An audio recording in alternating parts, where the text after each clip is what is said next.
আজকে আমি একটা ছোট্ট কবিতা লিখেছি। তো কবিতাটা আপনাদের কীরকম লাগবে পড়ে শোনাচ্ছি। দেখুন, আজকে যে কবিতাটা আমি বলবো সেটা মোবাইল রিলেটেড। কবিতাটা শুনুন, বলছি।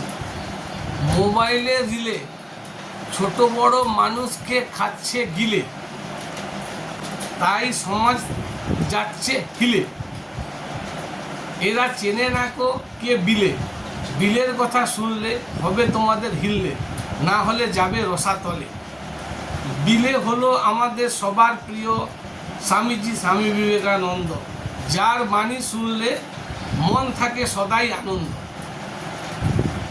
তো আমি এই স্বামীজির বাণী সবাইকে পড়তে বলছি যে প্রত্যেক দিন সকালবেলায় আপনি ঘুম থেকে উঠে আমার কাছে একটা স্মার্টফোন আছে, তার রিলে এই ছোট ছোট ভিডিও না দেখে আপনি স্বামীজির কথাবার্তাগুলো শুনবেন, এনার সম্বন্ধে জানবেন। পুরো ভারতবর্ষকে যদি জানতে হয় স্বামী বিবেকানন্দকে জানতেই হবে, নাহলে আপনি ভারতকে জানতে পারবেন না। এনার কথা যুব সময় থেকে আরম্ভ করে প্রত্যেকের মানুষের কাছে অপরিহার্য। এমন একজন মানুষ, এমন একজন ব্যক্তি যে একটা আধুনিক ভারত করার পরিকল্পনা করেছেন। এখন আমরা কি সেই ভারতবর্ষ পেয়েছি? আমরা সেই ভারতবর্ষ পাইনি।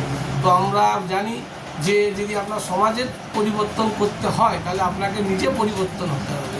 তাই ইনার বাণী শুনে যদি পারেন নিজেকে 100 ভাগের মধ্যে কিছু ভাগ পরিবর্তন করতে, সমাজের কিছু ভাগ পরিবর্তন করতে, তবেই আমরা ভালো থাকব। জয় বিবেকানন্দ।